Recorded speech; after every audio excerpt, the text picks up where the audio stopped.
A sunny afternoon in suburban Ohio turns into a nightmare when Linda Hargrove, the ultimate entitled mom, explodes in rage over her daughter's simple blood test.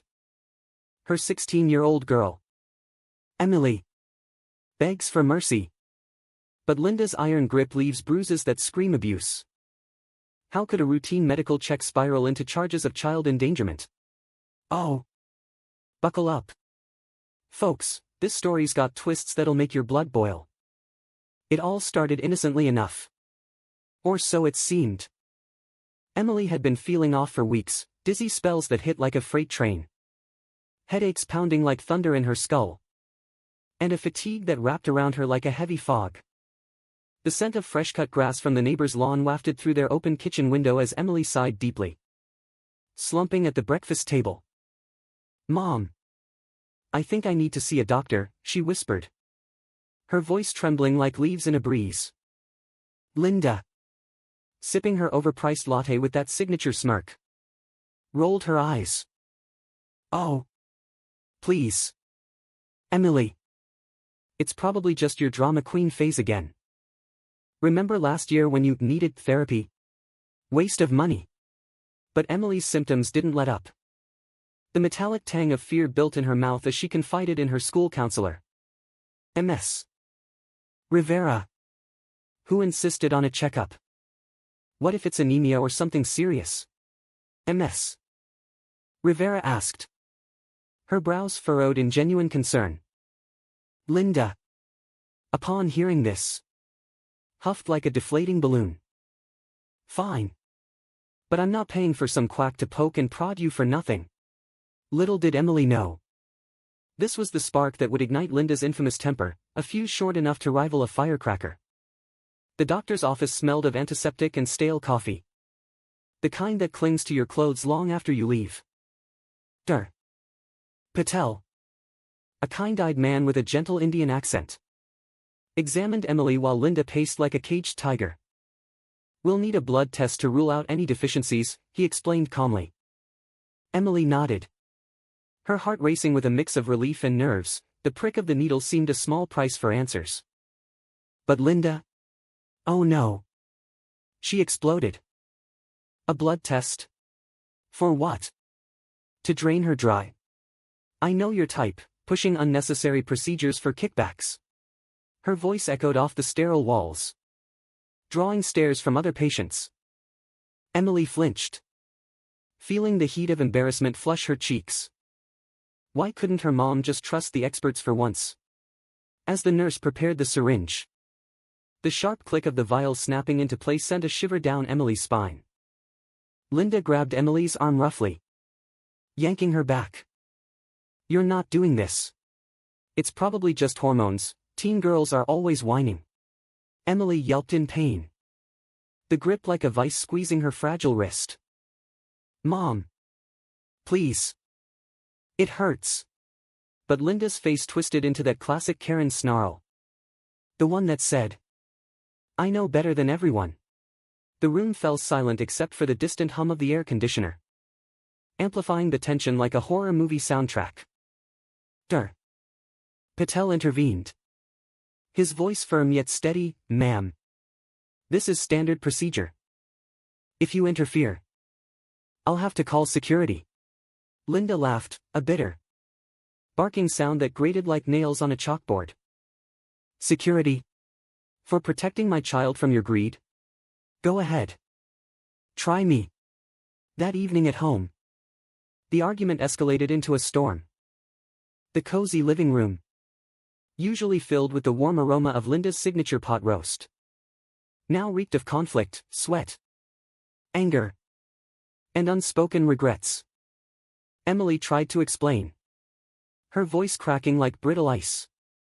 Mom, the test could help me feel better. Why are you so against it? Linda slammed her hand on the coffee table, rattling the family photos that captured happier times. Because I said so. Doctors are liars, pushing vaccines and tests to control us. You're fine, stop being such a baby. Emily's eyes welled up, hot tears streaming down like rain on a windowpane. She retreated to her room, the door clicking shut with a finality that echoed her breaking heart.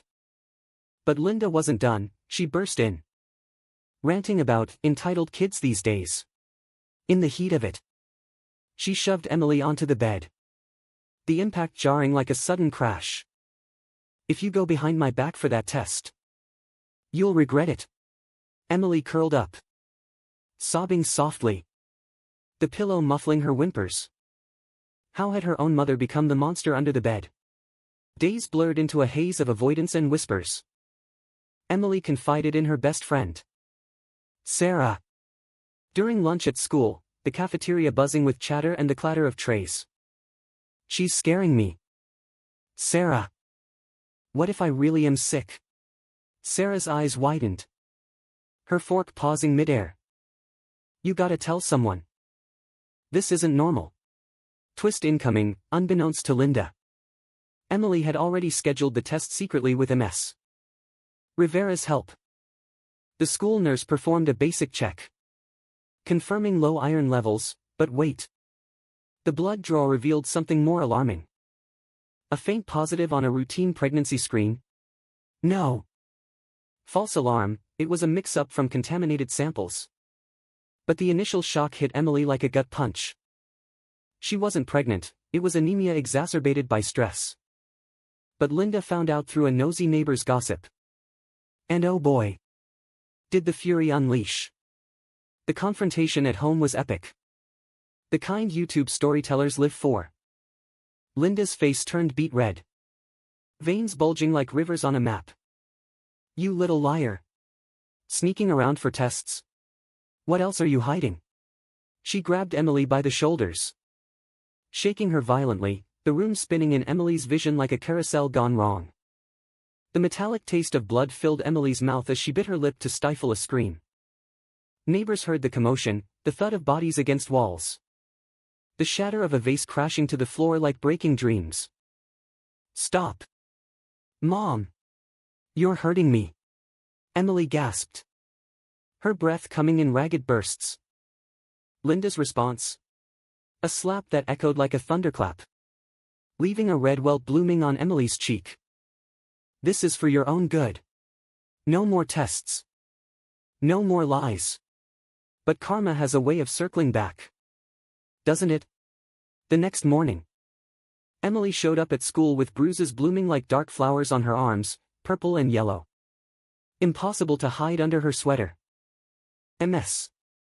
Rivera noticed immediately, her gasp slicing through the air like a knife. "Emily. What happened? Tell me the truth." Tears flowed freely now, Emily's story spilling out in halting sobs, the pain, the fear, the endless control. Child Protective Services was called faster than you can say, entitled parent. The social worker, a no-nonsense woman named Carla, arrived with police in tow. The scent of authority, crisp uniforms and leather holsters, filled the Hargrove home as they questioned Linda. "This is outrageous. I'm her mother, I decide what's best," Linda screeched, her voice cracking under the pressure. But the evidence was damning, photos of bruises, Emily's tearful testimony, and medical records showing delayed treatment worsening her condition. The twist deepened when old family secrets surfaced. Turns out, Linda had a history. Neighbors whispered about her own abusive childhood, buried like skeletons in a closet. She vowed never to be like her mom. But look at her now, one said with a sigh. Emily's father, divorced years ago, reappeared, his voice booming over the phone. "I should have fought for custody sooner." The court hearing was a spectacle, the wooden benches creaking under the weight of anticipation. Linda stood there, handcuffed after resisting arrest, her once perfect hair disheveled like a storm-tossed nest. "This is all a misunderstanding," she wailed. But the judge's gavel fell like justice's hammer. Charges of child abuse and endangerment stuck, her bail denied due to flight risk. In the climax, Emily faced her mom one last time in the sterile visitation room, the fluorescent lights buzzing overhead like angry bees. "Why? Mom? All I wanted was to feel better."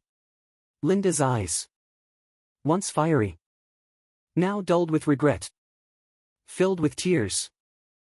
I thought I was protecting you. But I was wrong.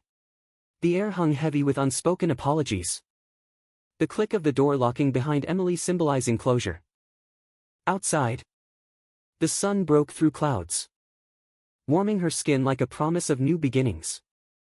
Emily thrived after that. Therapy mended her wounds, both physical and emotional.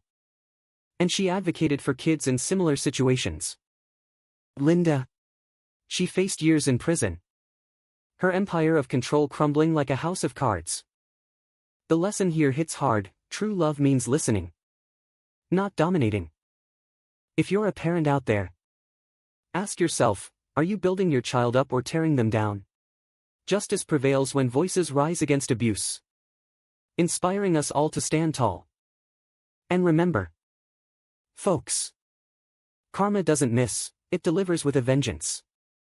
What a wild ride, right? Stay safe. And hug your loved ones a little tighter tonight.